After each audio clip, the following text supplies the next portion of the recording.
My name is Anna Carter, and I'm 24 years old. At the Waldorf Astoria, I sat in the shadows. The crystal chandeliers above me glittered, catching the light and spraying it everywhere like diamonds. I was wearing a faded blue dress, one I'd bought myself on clearance, feeling entirely out of place amidst the silks and designer suits. My father, standing tall and proud on the stage, raised a glass. His voice boomed, cutting through the polite murmurs of the elite crowd. He announced that my sister, Sophia, would inherit $95 million, a sprawling Manhattan mansion, and a brand new Tesla. Applause, loud and thundering, shook the entire room. It felt like the walls themselves were celebrating Sophia. No one, not a single person, even glanced my way. I was a ghost at my own family's biggest moment. That's when a stranger, a man in a sharp black suit, moved silently through the crowd. He stopped at my table, slipped a plain white envelope onto the dark wood, and whispered, his voice low and steady, "It's time." Before I tell you how everything flipped, like and subscribe. Drop a comment, where are you watching from? All my life, Sophia was the chosen one. It wasn't a secret or a subtle feeling. It was the foundational law of our household, as clear and unchangeable as gravity. She was the sun. I was the planet that existed only in her orbit, cold and unnoticed. Her existence was a series of celebrated moments, while mine was a collection of tolerated ones. The earliest memory I have of this stark reality is from our shared birthday party. Sophia and I were born 2 years apart, but on the very same day in October. For convenience, my mother always threw one big party. This year I was turning 6 and Sophia was turning 8. I had asked for only one thing, a watercolor paint set. Not a cheap one from the drugstore, but a real one from an art supply store, with tubes of brilliant paint and thick, textured paper. I had seen it in a shop window and dreamed about it for months. I imagined the colors I would mix, the worlds I would create. When it came time for gifts, a huge box wrapped in shimmering gold paper was placed in front of Sophia. It was from our parents. She tore it open, and inside was a custom-made dollhouse, a perfect replica of our own home, complete with tiny furniture and little dolls that looked just like our family. Everyone gasped and applauded. My father knelt beside her, his voice full of pride, explaining how each room was designed just for her. Then a much smaller, plainly wrapped box was handed to me. My heart still beat with hope. I opened it, and inside was the watercolor set. My breath caught in my throat. It was perfect. The tubes were heavy in my hand, full of promise. "Thank you," I whispered, my eyes wide with genuine joy. But then Sophia, bored with her dollhouse after a few minutes, wandered over. "What's that?" she asked, pointing at my paints. "It's a paint set," I said, clutching the box protectively. She pouted. "I wanted a paint set." My mother, Eleanor, overheard. She came over, a placating smile on her face. "Oh, Sophia, honey, you have so many wonderful things. But I want that one," she insisted, her voice rising to the familiar whine that always got her what she wanted. My mother looked at me. Not at Sophia, the one making the demand, but at me. Her eyes didn't ask. They told me what was expected. "Anna," she said, her voice soft but firm, "you know how much Sophia loves to draw. Why don't you let her have the paints for a little while? You can share." Sharing in our family was a one-way street. I knew if I handed them over, I would never see them again in the same condition. They would be used up, the bristles of the brushes frayed, the colors mixed into a muddy brown. But the weight of my mother's gaze, the expectant silence of the adults around us, was too much. Slowly, my hands trembling, I held out the box. Sophia snatched it from me without a word of thanks and ran off to the corner, where she proceeded to smear the vibrant paints all over the expensive dollhouse. I watched the bright crimson and cobalt blue, colors I had dreamed of, get ground into the miniature carpets. No one stopped her. No one told her she was ruining 2 gifts at once. They just chuckled and called her an artistic spirit. I stood there, empty-handed, a hollow ache in my 6-year-old chest. That was the day I learned that my joy was disposable, and Sophia's whims were paramount. This pattern repeated itself endlessly. When I was 10, I won the school spelling bee. I had studied for weeks, memorizing lists of words until my head spun. When I correctly spelled chrysanthemum, the final word, a thrill shot through me. I ran home, clutching the small, shiny trophy, bursting to tell my parents. I found them in the living room with Sophia. She was showing them a drawing she'd made, a passable but unremarkable sketch of a horse. "Look," I said, holding up my trophy. "I won." My father glanced at it, then back at Sophia's drawing. "That's nice, Anna," he said, his voice flat. "Look at this horse Sophia drew. She has a real eye for anatomy, don't you think, Eleanor?" My mother took the drawing, holding it up as if it were a masterpiece. "Oh, Marcus, she truly does. This is wonderful, sweetie. We should get it framed." My spelling bee victory, a tangible achievement earned through hard work, was dismissed in seconds. Sophia's mediocre hobby was praised as a sign of genius. I quietly took my trophy to my room and put it in the back of my closet, where no one would have to see it. It felt like something to be hidden, something shameful. As we grew into teenagers, the stakes got higher, and so did the disparity. Sophia was groomed for success. She attended seminars on leadership, had internships lined up at my father's company, and was given a brand new car the day she got her license. Her life was a carefully curated path to power, paved by our parents' money and influence. My path was unpaved. When I turned 16, I asked if I could also get a car. Not a new one, just a used one to get to a part-time job. My father had laughed. A loud, booming laugh that made me feel small and stupid. "A car?" he'd said. "And who's going to pay for that? You? Serving coffee isn't going to buy you a car, Anna." The cafe job. I'd gotten it to save for art school, the one dream they refused to support. It was grueling. I woke up at 5 every morning to be there for the opening shift.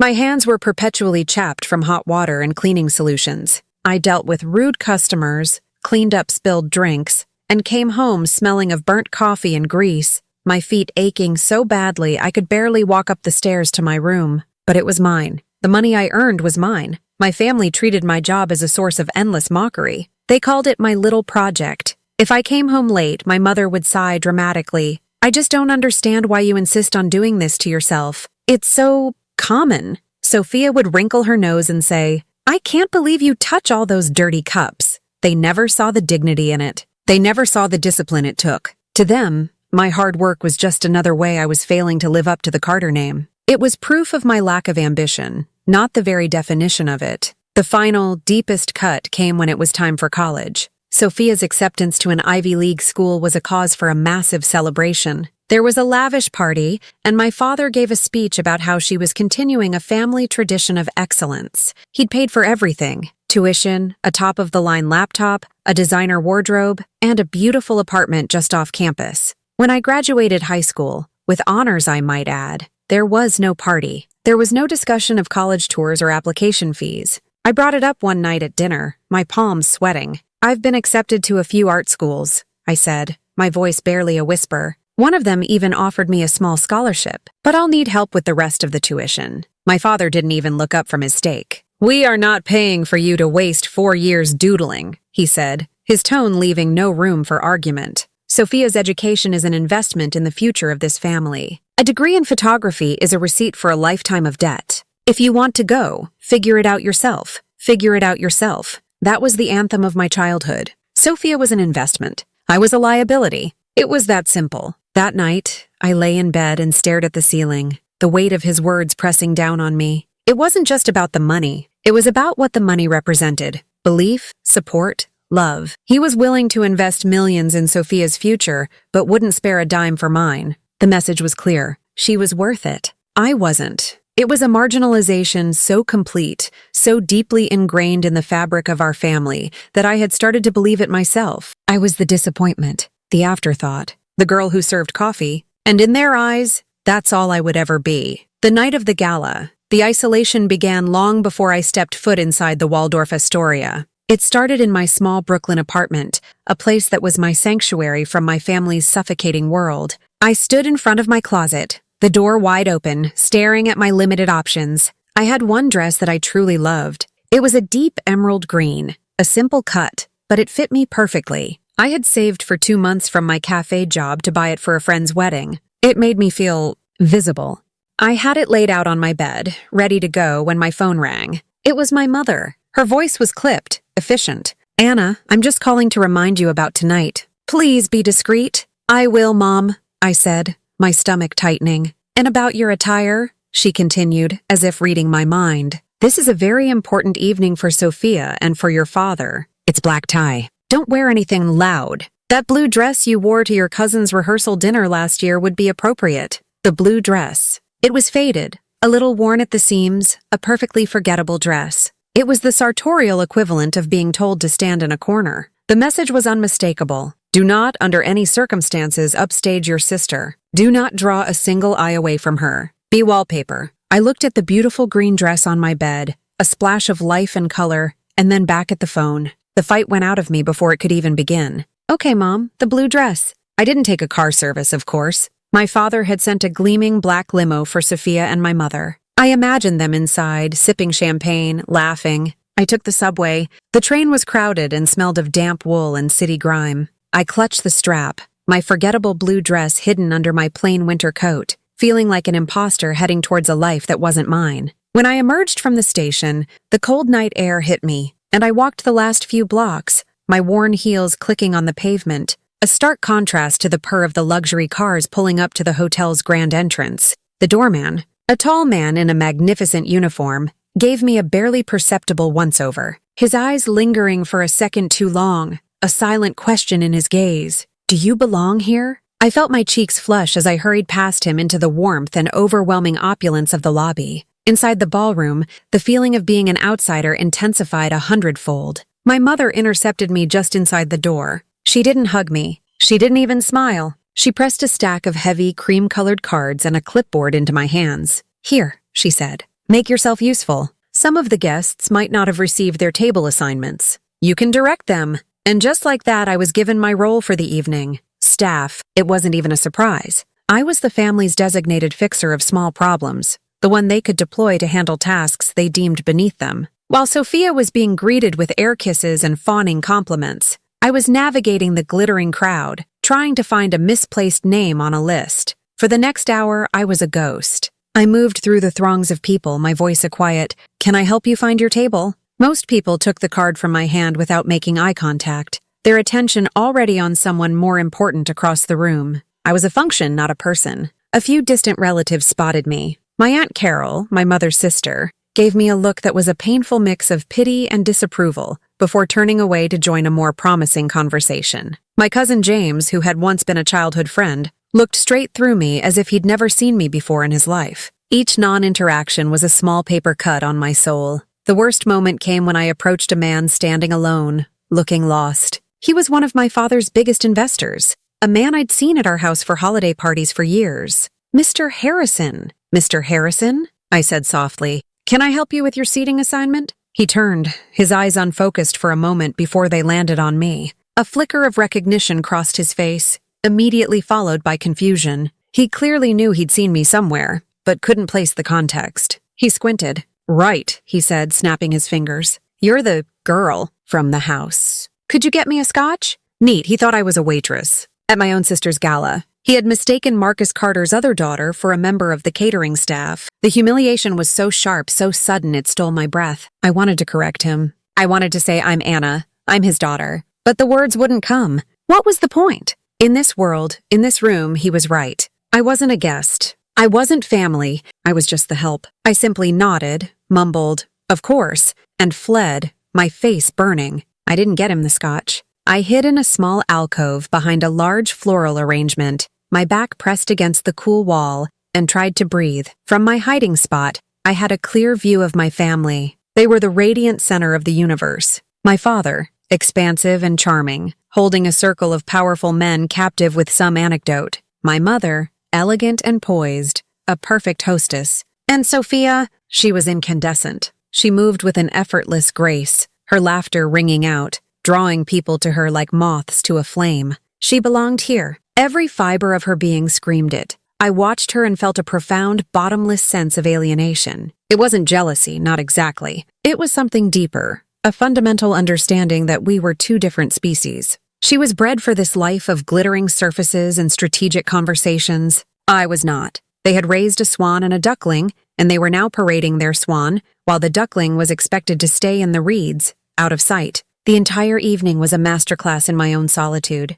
I was in a room filled with hundreds of people, many of whom I had known my entire life, and I had never felt more utterly, completely alone. The air in the ballroom thickened with anticipation as the dinner plates were cleared away. The low hum of conversation softened as people turned their attention to the stage, which was bathed in a warm, golden light. A man I didn't recognize, the hired master of ceremonies, walked to the lectern. He was polished and smooth, with a practiced smile and a voice like honey. My stomach, already in a tight knot, clenched even harder. I knew this was the main event. the part of the evening designed to cement Sophia's status as the heir apparent and, by extension, my own status as a non-entity. "Ladies and gentlemen," the MC began, his voice resonating through the speakers. "Tonight, we are not just celebrating a successful year for Carter Group. We are celebrating the future. We are celebrating a legacy and the remarkable young woman poised to carry it forward, Miss Sophia Carter." A wave of polite, enthusiastic applause rippled through the room.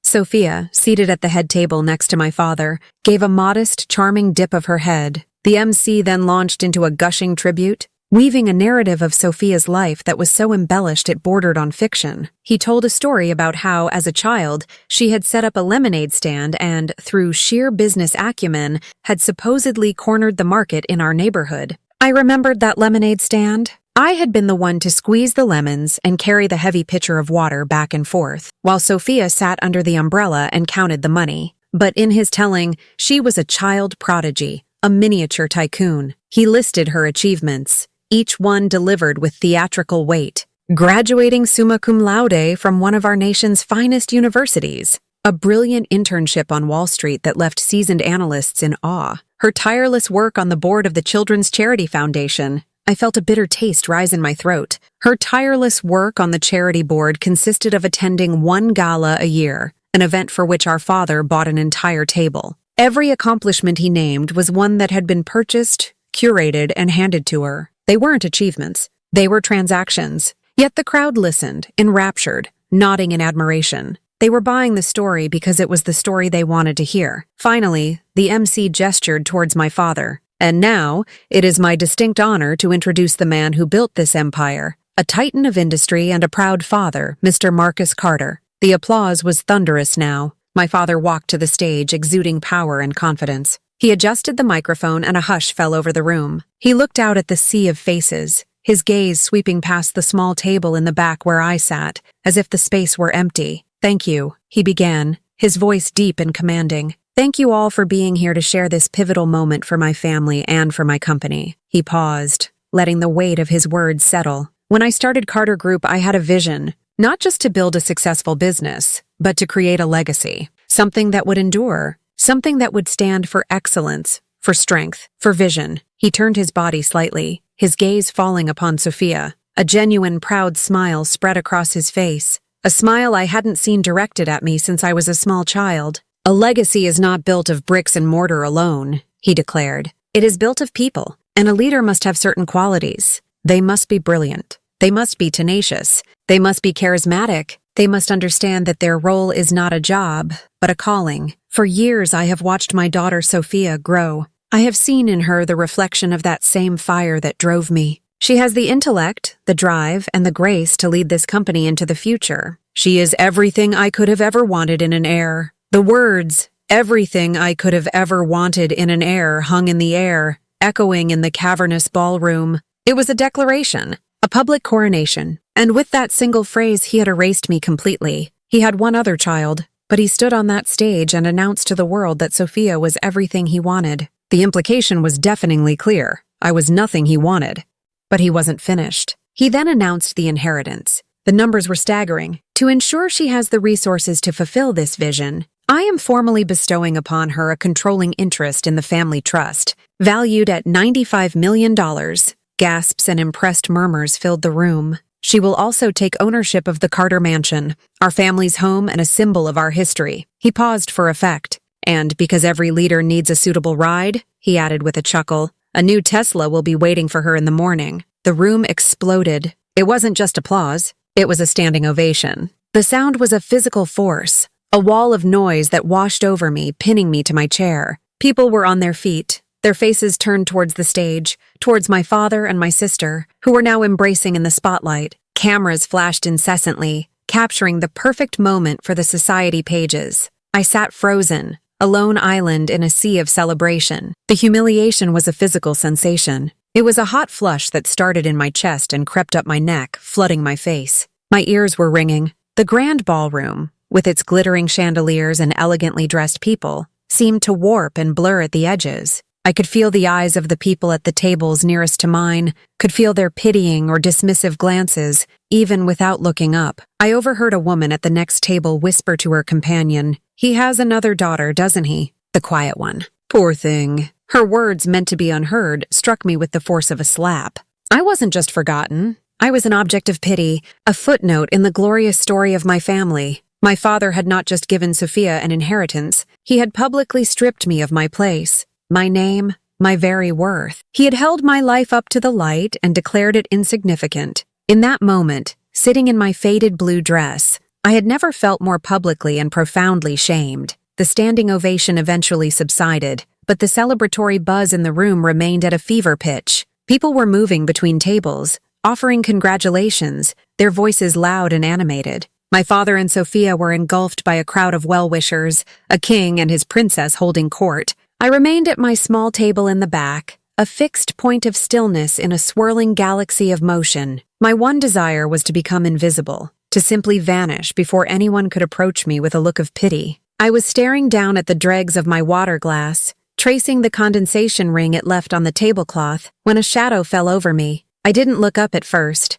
assuming it was a waiter clearing the table, but the shadow lingered. Slowly, I lifted my head. Standing there was a man I had never seen before. He was tall, dressed in a black suit that was impeccably tailored but starkly unadorned. There was no flashy watch, no silk pocket square. He had a stillness about him that was completely at odds with the frantic energy of the room. He wasn't smiling, nor was he frowning. His expression was one of absolute unnerving calm. He looked at me not as if I were the pitiful girl in the corner, but as if I were the only person in the entire ballroom he had come to see. His presence was so focused, so intentional, that it cut through the fog of my humiliation. He moved with a quiet grace, stepping around a passing waiter without a sound, and stopped directly beside my chair. He leaned down slightly, not in a conspiratorial way, but in a way that was discreet and respectful. His eyes, which I could now see were a very dark, steady gray, met mine. For a split second, the cacophony of the room faded away. "It's time," he whispered. The words were so soft I almost thought I'd imagined them, but their intensity was unmistakable. Before I could process what he'd said, or even form a question, he placed a thick, plain white envelope on the table in front of me. It was crisp and heavy. Then, as silently and mysteriously as he had arrived, he straightened up, gave a short, almost imperceptible nod, and turned. He didn't hurry. He simply walked away, melting back into the sea of tuxedos and evening gowns, leaving me staring at the stark white object he had left behind. My heart began to pound, a frantic, heavy rhythm against my ribs. It's time? Time for what? My mind, still reeling from the public shaming, couldn't make sense of it. Was it a message from the hotel staff telling me I had to leave? Was it some kind of cruel prank? My hands trembled as I reached for the envelope. The paper felt cool and substantial, not flimsy. It had no name, no markings, just the clean, anonymous white. I glanced around. No one was watching. All eyes were still on the spectacle at the front of the room. I slipped the envelope off the table and onto my lap, shielding it from view. My fingers fumbled with the sealed flap, my nails struggling to find purchase. With a small rip, I tore it open. My breath hitched in my chest. Inside wasn't a note or a letter, as I might have expected. It was a sheaf of documents folded neatly in thirds. They were printed on heavy, official-looking paper. I unfolded them under the table, my eyes scanning the dense blocks of text. The language was legal, full of words like heretofore, beneficiary, and fiduciary duty. I felt a wave of confusion. Then, my eyes caught a heading in bold type, Transfer of Controlling Shares of Carter Group, Inc. My blood ran cold. I read the line again. Below it, in precise, clear language, it detailed the transfer of 51% of all voting shares in my father's company. I followed the line of text, my finger tracing the words, until I reached the name of the recipient, the beneficiary Anna Carter. It was impossible. A dream? A mistake. My mind refused to accept what my eyes were seeing. I frantically scanned the rest of the documents. The next one was titled, Deed of Ownership, Address of the Carter Mansion. Again, the legalese was dense, but the conclusion was unavoidable. The deed to the sprawling Manhattan mansion, the one my father had just gifted to Sophia on stage, was being transferred. To me, my head was spinning. This had to be a joke. A very elaborate, very cruel joke. Who would do this? Why? I kept flipping through the pages, my hands shaking so badly the words started to blur. There were documents for trust accounts, investment portfolios, assets I didn't even know existed, all listing my name as the sole beneficiary. Finally, I reached the last page. It was the signature page. And the signature at the bottom was not a forgery. It was angular and strong, a signature I recognized from the few birthday cards I had received as a young child before he was cut out of our lives. It was the signature of my maternal grandfather, Henry Walsh, a man my father despised, a man my mother was forbidden to speak to. He had built his own fortune from nothing, a fact that had always been a source of insecurity for my father, who had inherited his initial wealth. My father always referred to him as the old fool or that stubborn recluse. He had been a ghost in our family for over a decade, a non-person, and yet here was his signature, powerful and clear, on a stack of documents that effectively dismantled the entire world my father had just so proudly constructed. I leaned back in my chair, the papers clutched in my hand. The noise of the gala, the laughter, the music, all of it sounded distant and muffled, as if I were underwater. A wave of dizziness washed over me. This wasn't a joke. The official seals, the notary stamps, the sheer detail of it all, it was real. Every bit of it was real. My grandfather, the man I barely knew, the man my family had exiled, had just handed me an empire. In the midst of my deepest humiliation, in the moment I felt most worthless, a silent, powerful hand had reached out from the past and declared,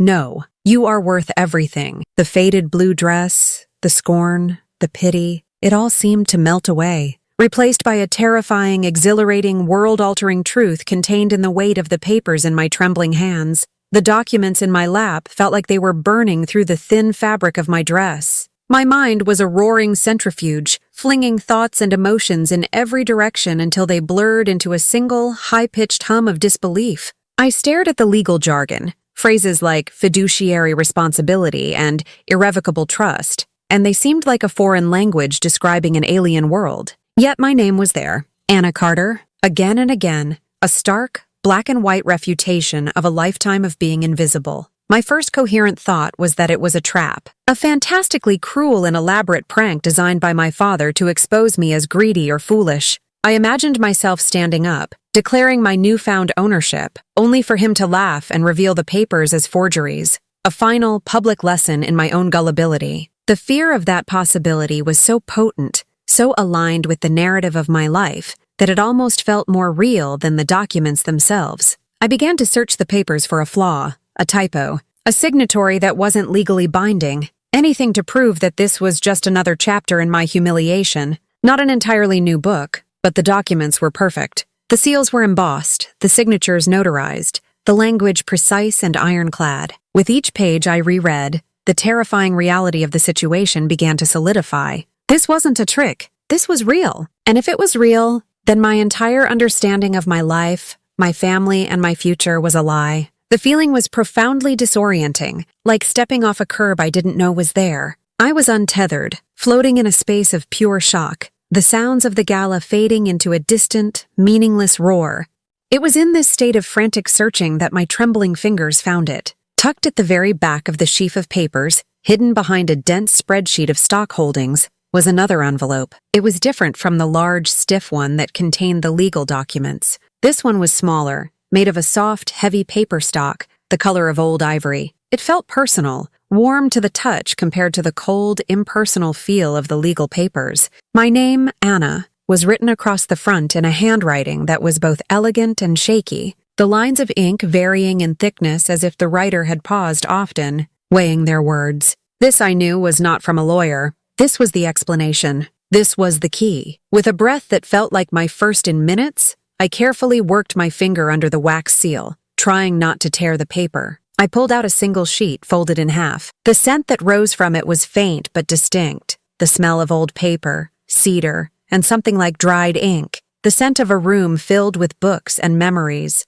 I unfolded it, my heart pounding a frantic, painful rhythm against my ribs. The letter was handwritten, the same elegant script as the name on the envelope. "My dearest Anna," it began. The words a quiet greeting in a world that had suddenly become deafeningly loud. If you are reading this, then the world as you know it has just been turned on its head. I imagine you are feeling frightened, confused, and perhaps even angry. For that I am sorry. This was not a decision I made lightly, and my only regret is that it had to be done in such a dramatic and public fashion. But your father, as you well know, only understands the language of power, and so I had to speak it fluently. The apology struck me with the force of a physical blow. An apology? From my family? It was a foreign concept. In my life, apologies were things I gave, not things I received. I apologized for being in the way, for being quiet, for not being Sophia. The idea that this powerful, mysterious figure was apologizing to me for the shock he had caused was so profoundly unexpected that it broke through the first layer of my disbelief. I read on, my eyes devouring the words. You do not know me well, Anna, though I have tried to know you. After your mother chose to sever our ties at her husband's insistence, I was left to watch my only grandchild from a distance. I have seen you grow from a quiet, observant little girl into a young woman of remarkable strength and integrity. I have watched you endure a kind of casual cruelty that would have broken most people. I have seen you silenced, dismissed, and overlooked. And through it all, you never became bitter. You never became cruel. You simply became stronger, quieter, more observant. Tears welled in my eyes, hot and sudden. He had been watching. The thought was both unnerving and deeply, profoundly comforting. All those moments I had felt utterly alone. All those times I had absorbed a cutting remark or a dismissive glance and thought no one in the world had noticed. I was wrong. Someone had been a silent witness. My private suffering had not been entirely private after all. A memory flashed in my mind.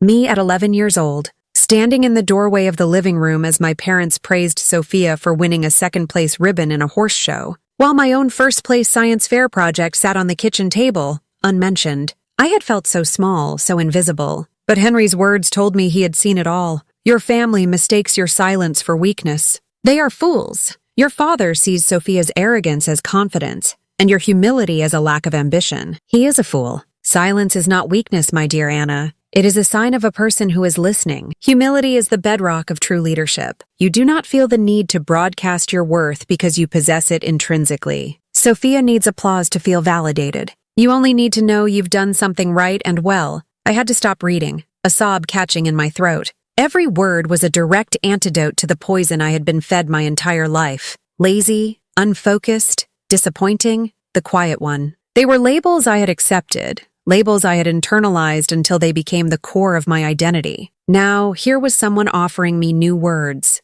Listener, leader, humble, strong. It was as if he had reached into my soul and pulled out the person I had always hoped I was, but never dared to believe I could be. I forced my tear-blurred eyes back to the page. I have seen you. I saw you give your birthday gift to your sister when you were just a little girl. You're heartbreaking. But you did it because you were taught that was your role. I saw you hide your spelling bee trophy in your closet because you knew it would be dismissed. And I saw you just last month, in that little cafe you work at. You may not have noticed the old man in the corner, bundled in a scarf, reading his newspaper. That was me. I gasped, my hand flying to my mouth. The memory of that day came rushing back in vivid detail. It had been a miserable, rainy Tuesday. I was on a double shift, exhausted and running on caffeine. An old man had come in, his coat damp, his hands trembling slightly from the cold. He had ordered a black coffee and a muffin. I remembered watching him as I worked, the way he carefully read his paper, the deep lines etched on his face. He reminded me of a photograph I had seen once,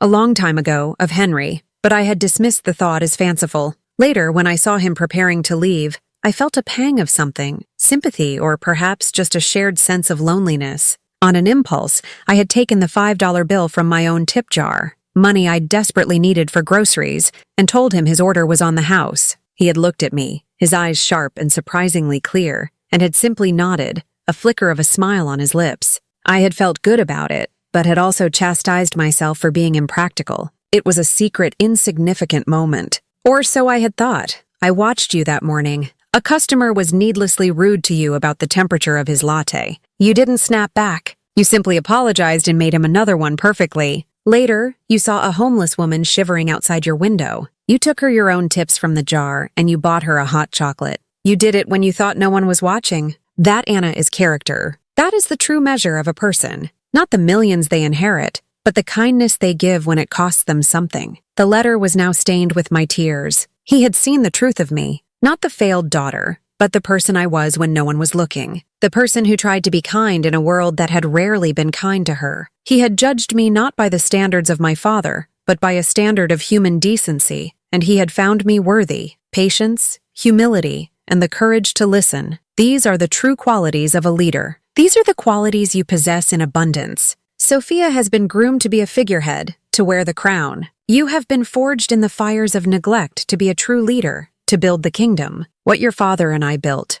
for much of Carter Group was built with my initial seed money. A fact he conveniently forgets was meant to be a legacy of creation, not of entitlement. The revelation about the seed money was a stunning blow. Another pillar of my father's carefully constructed mythology turned to dust. So, I am not giving you a gift, Anna. I am restoring what is rightfully yours. This is not charity. It is a responsibility. I am placing everything I built and everything I helped your father build into your hands. I trust you to lead it with the same quiet dignity and profound kindness you have shown your entire life. They will be angry. They will fight you. Do not be afraid. The truth is your shield. Your character is your sword. It is time for them to listen to you. Your grandfather, Henry Walshy, finished the letter and let out a breath I felt like I had been holding for 24 years. The grief, the loneliness, the quiet agony of my entire life crested and then broke over me in a wave of cathartic tears. I wept silently into my hands, my shoulders shaking, right there at a back table at the Waldorf Astoria.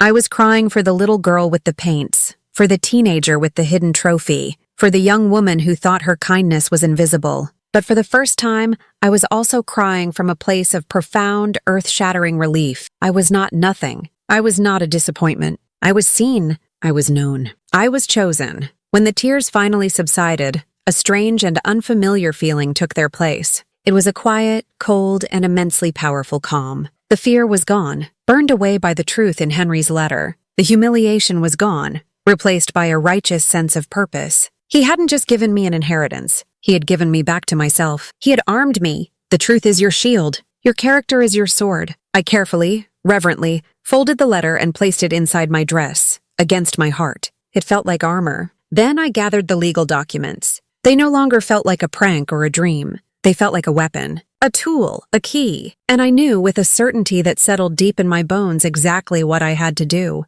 The decision to act was not a lightning strike. It was more like the slow, inexorable turning of a massive gear that had been rusted in place for years. For a long moment after the tears subsided, I simply sat there, the calm settling over me, and I considered my options. A lifetime of conditioning screamed at me to run. I could take these papers, walk out of this ballroom, and disappear. I could claim what was mine from the safety of a lawyer's office, shielded from the confrontation, from the rage that was sure to come. That was the old Anna's way. Avoid, retreat, stay silent. For 24 years, I had been taught that my role was to absorb pain, not to inflict it, to accept my place, not to demand a new one. But Henry's letter had changed the equation. His words echoed in my mind, a powerful counter-narrative to a lifetime of self-doubt. It is time for them to listen to you. This wasn't just about money or power anymore. It was about rectifying a history of injustice. To walk away now would be to betray not only Henry's faith in me,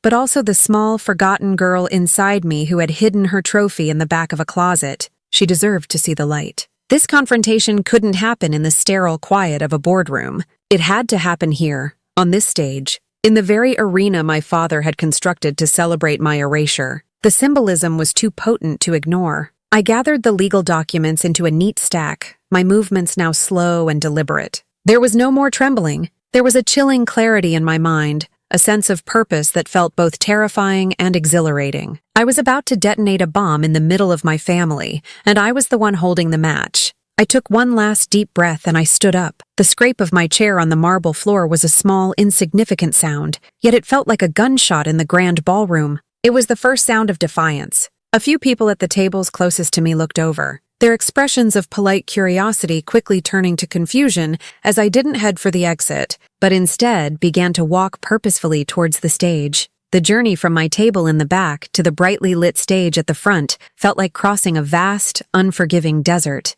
Every step was a conscious act of will. The air seemed to grow thick, heavy with the weight of hundreds of stares. The murmur of the crowd began to change in tone, the cheerful chatter dying down as more and more people noticed the strange procession of one. I could feel their eyes on me, the girl in the faded dress, the forgotten daughter, and I knew what they were thinking. What is she doing? Who does she think she is? I kept my eyes fixed on the stage, a beacon in the swirling sea of faces. I passed tables of my father's business associates, people who had never given me more than a passing glance. I saw their heads turn, their whispers following me like a wake. I passed my Aunt Carol, who now looked at me with open-mouthed shock. I didn't falter. I was walking through a lifetime of their dismissals, and with each step, I could feel myself shedding the skin of the invisible girl. My father, still basking in the glow of his own speech, was one of the last to notice. I saw Sophia lean over and whisper something to him, a dismissive smirk on her face. He turned his head and his eyes found me. His broad smile instantly vanished, replaced by a dark scowl of annoyance. I saw the subtle, almost imperceptible shake of his head, a silent, furious command to stop. I ignored it. I had been obeying his silent commands my entire life. Tonight, that ended. His annoyance curdled into disbelief, then into pure rage as I reached the stairs to the stage and began to climb them. The ballroom had fallen completely silent now. The tension was a palpable thing, a live current crackling in the air. Every single person in that room knew that something was about to happen, something that was not on the program. I reached the top of the stairs. The stage lights were hot and blindingly bright. For a moment I felt a flicker of the old fear, the instinct to shrink back into the shadows. But then I felt the crinkle of Henry's letter against my skin, a secret piece of armor. I walked directly to the lectern, the very spot where my father had declared me a non-entity. He was beside me in an instant, his body blocking me from the audience, his face a mask of controlled fury. "Anna," he hissed, his voice a low, venomous whisper.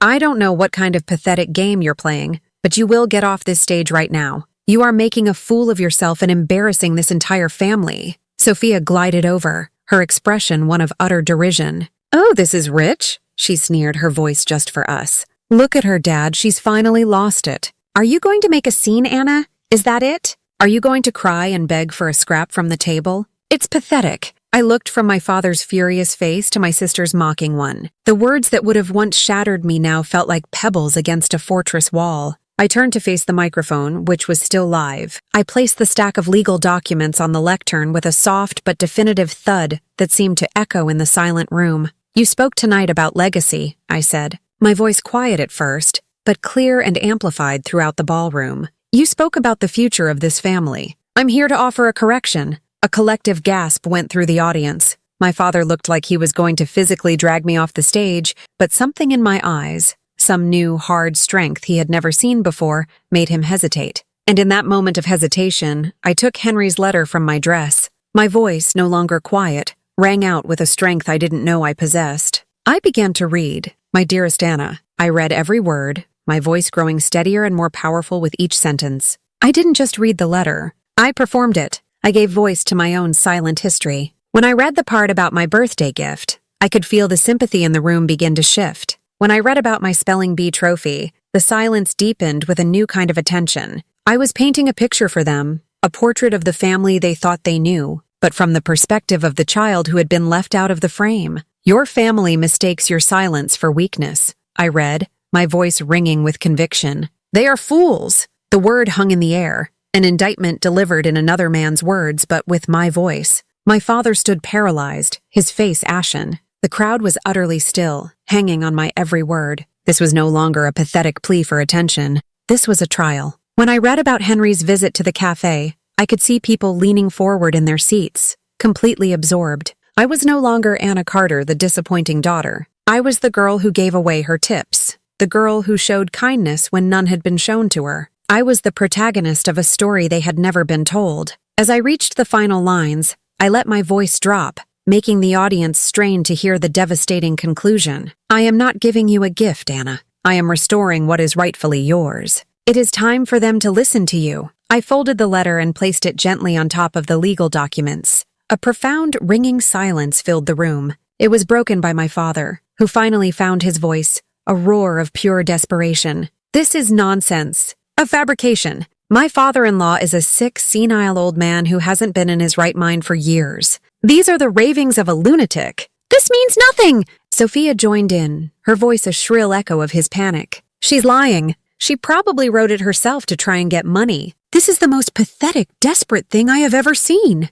Their denials were loud, frantic, and utterly unconvincing. But before anyone in the crowd could decide what to believe, the grand doors at the back of the ballroom swung open. Every head turned. Standing in the doorway, flanked by the tall, calm man in the black suit, was a figure leaning on a handsome wooden cane. He was old, and he moved slowly, but there was an aura of power around him that instantly commanded the room. It was Henry Walsh. He was real. He was here. He began to walk forward, his cane making a slow, rhythmic thud, thud, thud, on the marble floor. It was the only sound in the entire cavernous room. It was the sound of a reckoning. He walked through the parted sea of guests until he reached the foot of the stage, his sharp, intelligent eyes taking in the scene. My petrified father, my hysterical sister, and me standing calm and quiet at the lectern. He didn't raise his voice. He didn't need to. Every ear was strained to hear him. "I heard my name mentioned," he said, his voice raspy with age, but laced with indisputable authority. "And I heard the word senile. I assure you all my mind is as sharp as it has ever been. Sharp enough to know a fool when I see one." He looked directly at my father, who visibly flinched, and sharp enough to know a leader. His gaze shifted to me, and in his eyes, I saw everything his letter had promised: pride, trust, and validation. He turned his attention back to the captivated audience. "Every word in that letter is true. Every document in that folder is legal and binding. I know what I signed." He paused, letting the finality of his statement settle over the room like a shroud. Then, he delivered the verdict. Marcus Carter no longer controls his company. Sophia Carter no longer has an inheritance. He looked up at me, a faint, proud smile touching his lips. "Anna," he declared, his voice ringing with absolute conviction, "is the future."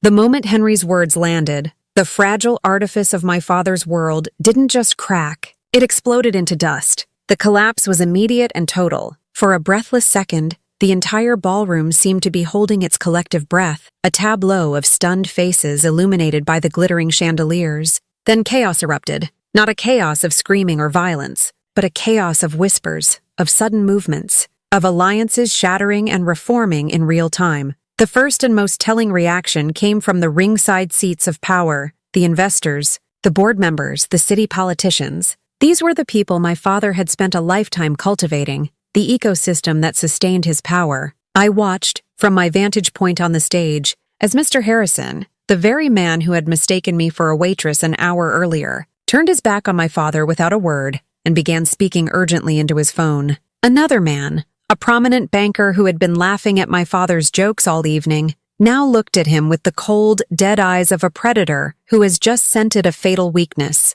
Their loyalty, it was clear, was not to Marcus Carter the man, but to Marcus Carter the power broker. And that man had just ceased to exist. A tidal wave of murmuring swept through the room, growing louder and more frantic. Phones were emerging everywhere, thumbs flying across screens as the biggest society and business bombshell of the year was transmitted to the outside world. I was no longer a person. I was a headline. The shift in the room's energy was a physical force. The gravitational pull that had centered on my father and Sophia all night had vanished, and a new, more powerful gravity was forming around me. People who had looked through me all evening were now craning their necks to get a better look, their eyes filled with a new, hungry curiosity. It was a dizzying, terrifying sensation. If the investors' reaction was a cold and calculated betrayal, Sophia's was a hot, messy implosion. The carefully constructed facade of the graceful, brilliant heiress dissolved in an instant, revealing the spoiled, terrified child beneath. Her shriek of "no" was just the beginning. "It's not fair," she wailed, her voice cracking with hysteria. She turned on my father, her face streaked with tears, her fists clenched. "You were supposed to protect me. You promised. You said everything was mine." She was no longer addressing a powerful patriarch, but a failed bodyguard who had let the world in. When he simply stood there, mute and helpless, her rage found its true target. She lunged towards me again, her beautiful face contorted into an ugly mask of pure hatred. "I worked for this," she screamed, a claim so patently false it was almost laughable. "I went to the right schools. I went to the boring dinners. I did everything you were supposed to do. You did nothing. You just hid in the corner feeling sorry for yourself. You don't deserve this." The man in the black suit, who I now understood was more than just a messenger, intercepted her again. "Miss Carter," he said, his voice calm but unyielding, "I think it's time to go." "Don't touch me," she shrieked, but her fight was gone, replaced by a racking, hopeless despair. She finally allowed herself to be guided away, a fallen princess being escorted from the ruins of her castle, her sobs echoing in the stunned ballroom. Her exit was a public spectacle of everything Henry's letter had accused her of: entitlement, arrogance, and a complete lack of grace under pressure. My father's collapse was quieter, but in many ways, more profound. He was a man built entirely of pride and control. In the space of a few minutes, he had lost both. He stood on that stage, a captain on the bridge of a sinking ship, watching the waters rise around him. He looked out at the faces in the crowd, searching for an ally, a friendly eye, a nod of support. He found nothing. All he saw were the cold, assessing stares of his peers and the glint of schadenfreude in the eyes of his rivals. His gaze finally fell on me. The fury was still there, but beneath it was something new, a raw, bewildered incomprehension. He looked at me as if I were a stranger, a creature he had never seen before. In a way, he was right.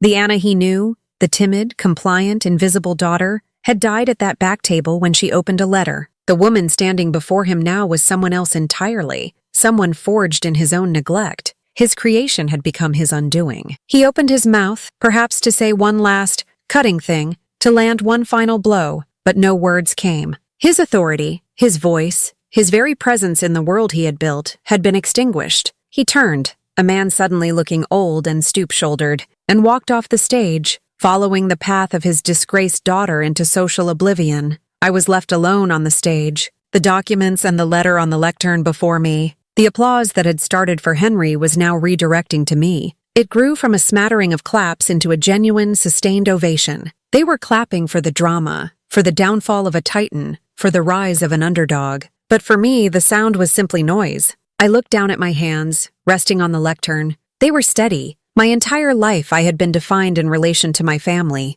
I was the other daughter, the lesser sister, the disappointing child. My identity was a negative space, shaped entirely by what I was not. Now the frame had been shattered. I was no longer a shadow. I was the object casting the shadow. The feeling was not one of triumph. It was a terrifying, profound, and absolute sense of self. The old order, with its cruel and predictable rules, was gone. And in its place was a terrifying new world, with me at its very center. I was no longer invisible. I was undeniable. The applause washed over me, a strange and disorienting wave of sound. For a girl who had spent her life trying to avoid attention, being the focus of a standing ovation at the Waldorf Astoria was a surreal, out-of-body experience. I didn't know what to do with my hands, where to look. This public approval felt alien. It wasn't what I had come up to the stage seeking. I hadn't done this for them, for their entertainment or their validation. I had done it for me, for the little girl with the hidden trophy. And my victory felt intensely personal, something that the noise of the crowd couldn't quite touch.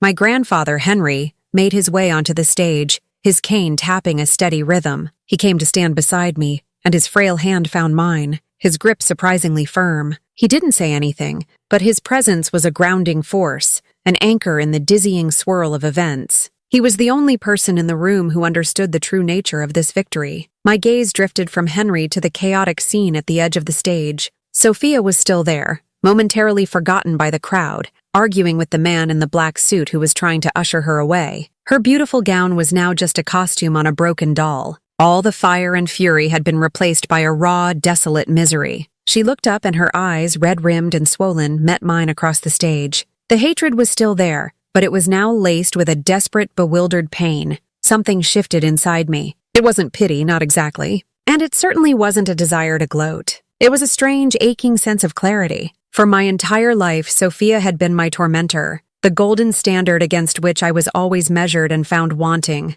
I had resented her, been jealous of her, and feared her casual power to wound me. But now, seeing her stripped of all her external advantages, I saw her for what she truly was, a hollow creation of my father's ambition and my mother's vanity. She had been given a script for her life, and she had played her part perfectly, but she had no idea who she was without it. I gently pulled my hand from Henry's. "I'll be right back," I whispered. He nodded, his eyes full of a deep understanding. I walked across the stage, away from the lectern and the applause, towards my sister. The man in the suit, seeing me approach, stepped back slightly, giving us space. Sophia flinched as I came closer, as if expecting a final public blow. "What do you want?" she mumbled, her voice thick with tears. "Come to laugh at me?" "No," I said, my voice soft but clear. "I didn't do this to destroy you, Sophia." She let out a bitter, disbelieving laugh. "Really? It looks like you did a pretty good job of it." "I did it to stop them," I clarified. "To stop Dad from using you as a trophy, and me as a punching bag.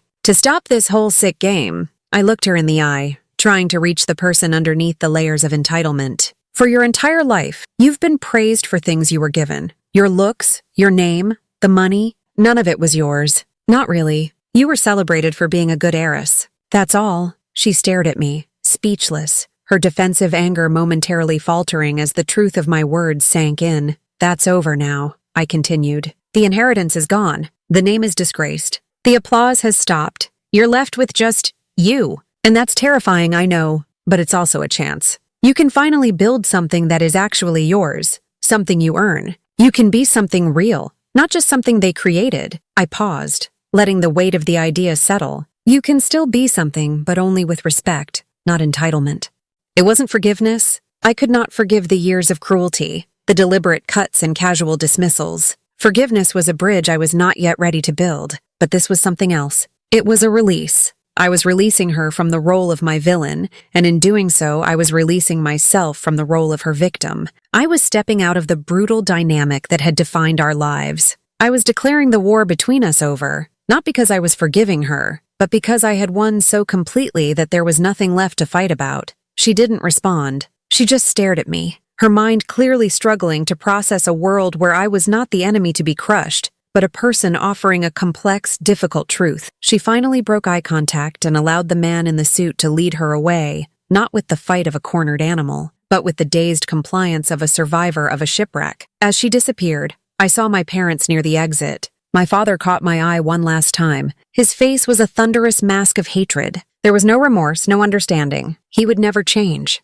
My mother stood beside him, her expression unreadable, a ghost in her own life. Then they were gone, storming out into the night, leaving their disgrace behind them. I walked back to Henry, the adrenaline of the confrontation slowly draining away, leaving a profound sense of exhaustion in its wake. Peace. It was a quiet, unassuming feeling. It wasn't the giddy joy of victory, but the deep, soul-settling calm of a battle hard fought and finally won. The empire wasn't my prize. The freedom was. The peace was in knowing that I would never again have to sit at a table and be silent. I would never again have to shrink myself to make them feel large. I had walked into that ballroom a victim, a ghost in a faded blue dress. I would walk out of it as myself finally, and for the first time. That night, I didn't go to the mansion. I didn't call a meeting with the board of directors. I took the subway back to my small Brooklyn apartment. The contrast was jarring. From the opulence of the Waldorf Astoria to the familiar, comforting quiet of my own space, a space I had earned with my own two hands. The first thing I did was take off the faded blue dress and put on my favorite old sweatshirt. Then, I took my grandfather's letter, the paper now soft and slightly crumpled, and smoothed it out on my desk. I didn't have an expensive frame. I just used 4 pieces of tape to put it on the wall above my desk, right where I would see it every single morning. It was a compass. Not for power, but for purpose. A constant reminder of what true worth looked like. Staring at his words, a simple truth settled in my heart, a whisper that I knew I would carry with me for the rest of my life. Your value does not lie in their labels. If you've ever been overlooked and underestimated, subscribe, drop a comment, and tell me where you're watching from, because your story matters.